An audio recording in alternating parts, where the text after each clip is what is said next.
Okay, I'm here at the dealer to look at their toys, and this is what I'm talking about.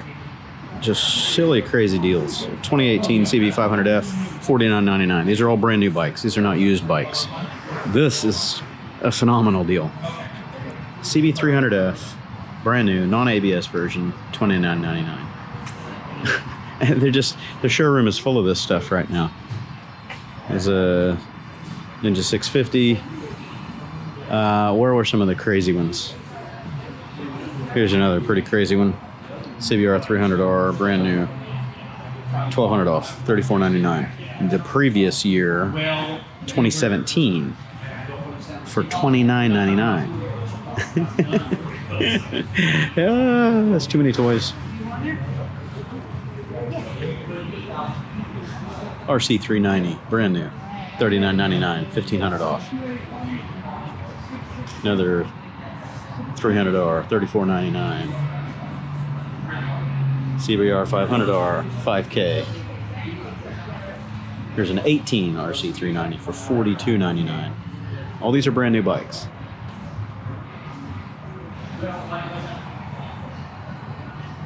Crazy. Getting over into the super sports. Saved $2,200 off that guy.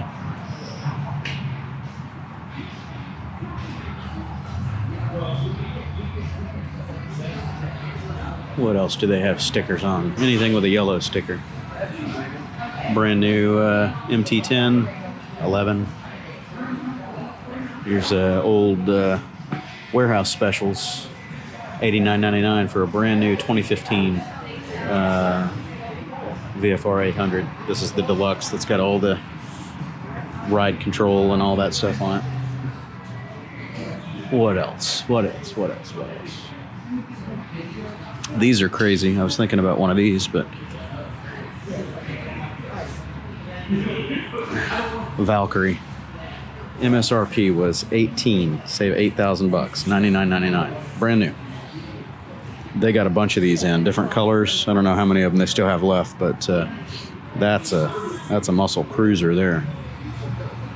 Anyway, I'm gonna save this battery, figure out what I'm gonna try to trade in. Okay, so here is one of the very first ones to show up in Texas. This is the new 2019 Honda Super Cub. They only got one allocated for this dealer.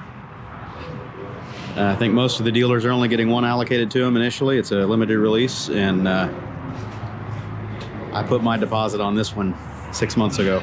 Yeah, that one's mine. Mine, oh mine. I love little bikes. They're just so much fun. We got the aluminum machined wheels here. I really like the finish on that. That's very nicely done. I like that. Rear drum. Got the enclosed chain case. That's nice.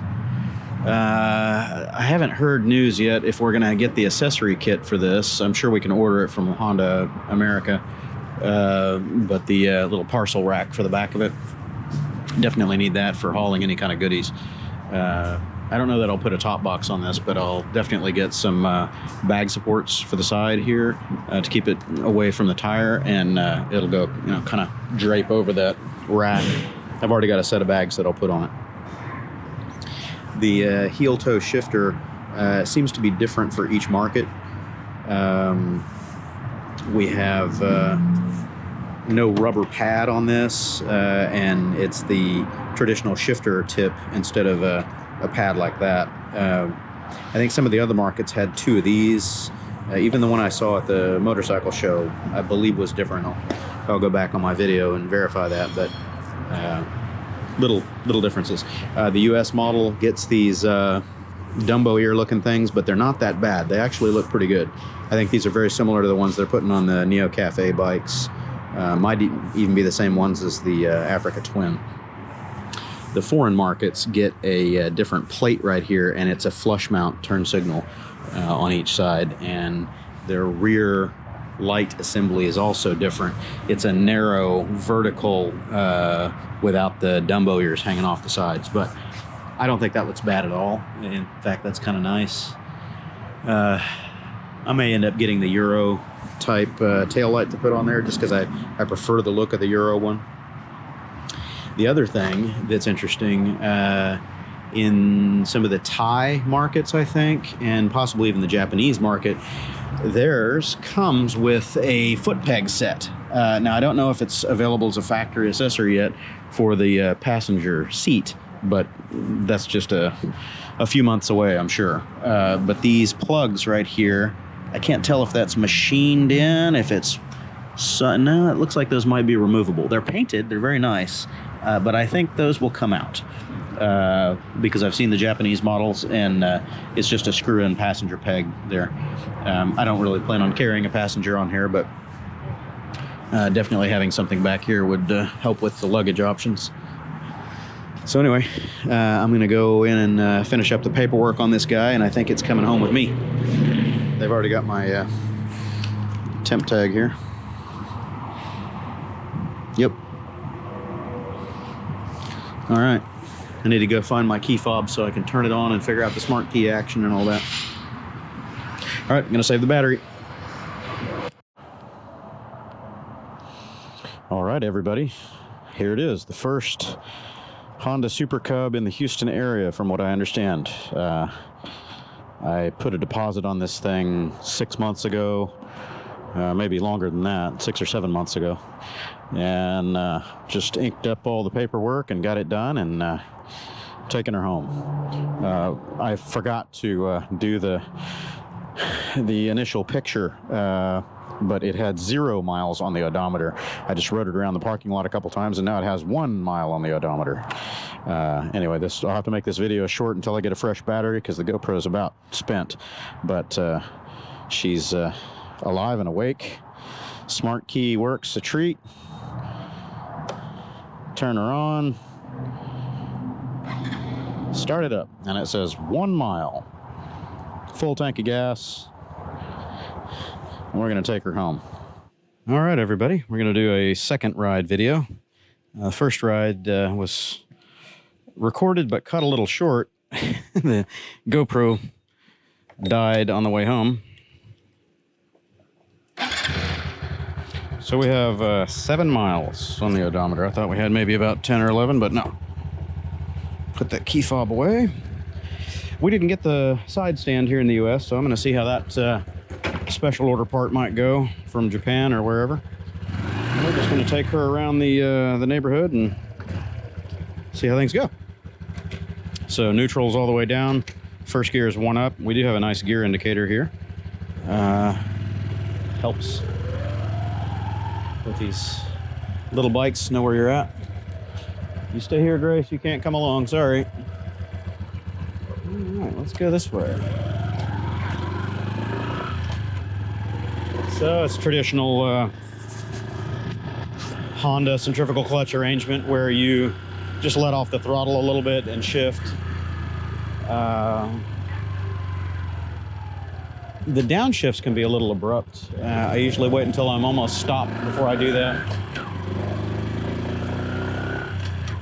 And the best way to,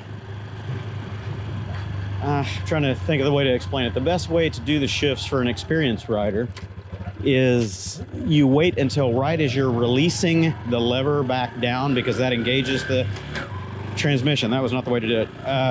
You start rolling on the throttle right as you're releasing the gear shift lever.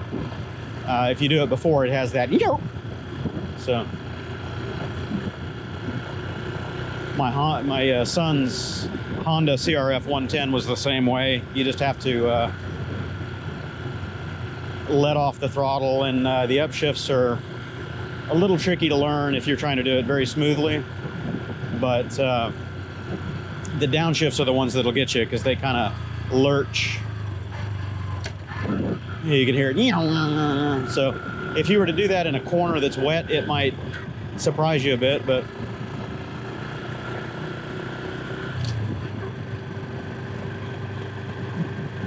it does help to shift it a little low.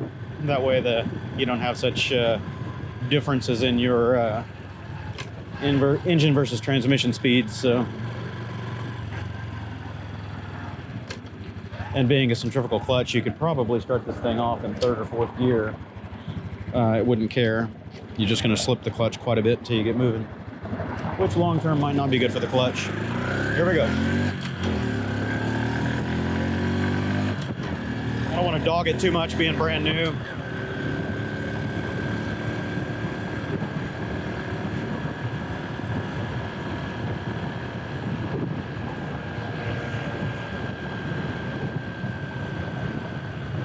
Now, with any bike, I've always got to have a few complaints. The first one right out of the hat is going to be the heel toe shifter. It's not positioned in a great spot. The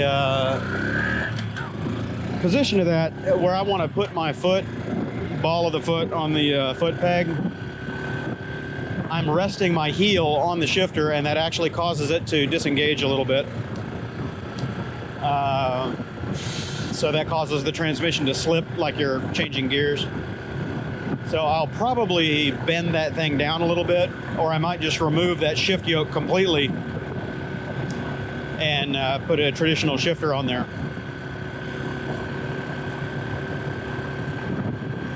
But the ride quality is surprisingly good. I was afraid it was going to handle like it was on brick wheels, these narrow tires. I thought it would be kind of rough, but it's actually very nice.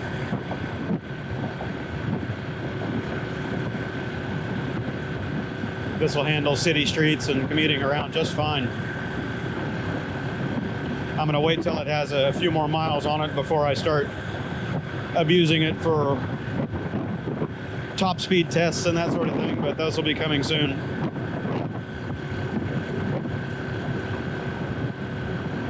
One of the first comparos that I want to do is against the PCX to show kind of, you know, ride comparison, quality, speed, acceleration, all that versus a PCX. Now, I would venture a guess to say that the PCX is probably going to be the winner. Just out of acceleration, you're going to have more torque, a little bit more power out of the PCX. But the chain drive on this might give it a little bit of a overall advantage as far as efficiency. Less losses because there's no CVT. So 4th gear wide open here.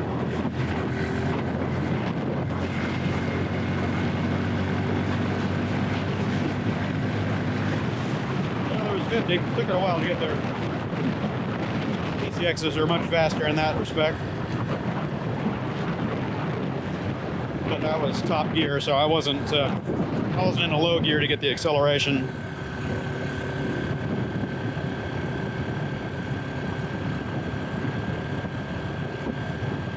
It rides really well. I am impressed.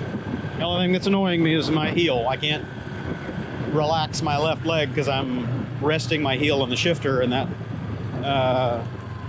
disengages the transmission a little bit like you're in a shift.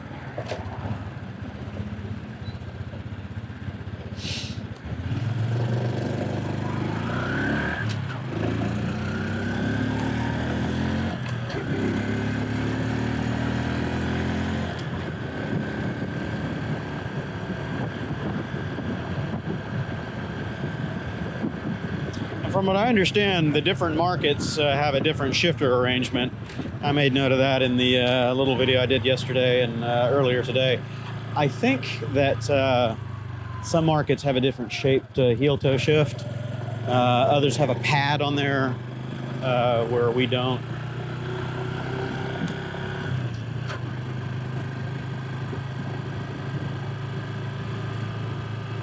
Yeah, this thing ought to be a treat for just bombing around town, goofing off. It handles really well.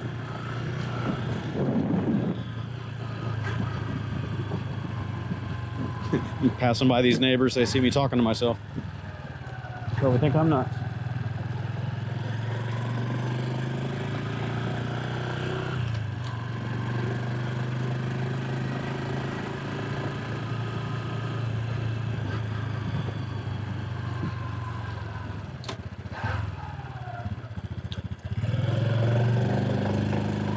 second gear take off there. Let's see what second gear feels like just coming from a dead stop. I'm sure it'll do it. I'm not going to go full throttle on it because I don't want to heat up the transmission or the clutch unnecessarily. But so I'm sitting still in second gear. All right. Put the camera down a little bit. Okay. So here we go. Trundles along just fine. You're not going to take off as fast, obviously, because of the gear ratio, but the clutch handles it okay.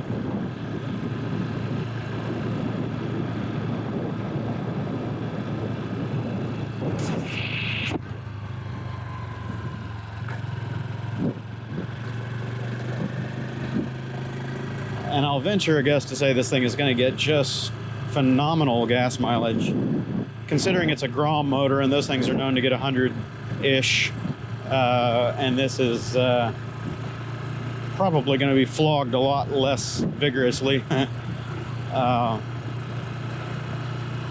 Chain drive. It's only 4-speed, but then so is the Grom. As long as the clutch isn't slipping, it should do very well.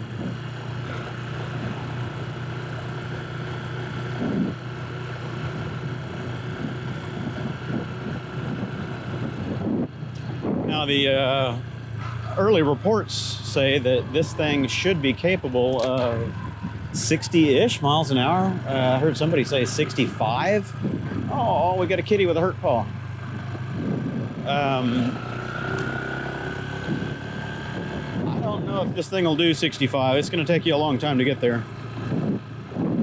Just judging by that roll-on that I did a minute ago, getting up to 50, it took a while. But of course, this thing is still brand new. It's got to loosen up. If the motor is strong enough to pull those kind of speeds, what I might do is do a +1 on the front sprocket, or maybe down a tooth or two in the rear, and give it the ability to do 50, 55 without straining as much. I may end up taking this thing on the Scooter Cannonball in 2020, so next year. From what I understand, it's going to be allowed by the rules. It's not technically a scooter, but it meets, at least 3 of the 5 criteria or whatever it is, so it could participate. It'd be a hoot to take this thing cross country.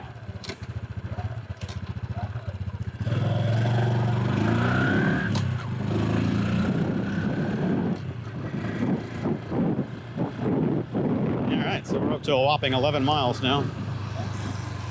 My daughter is watching the toddler right now, so I'm gonna go home and relieve her of duty.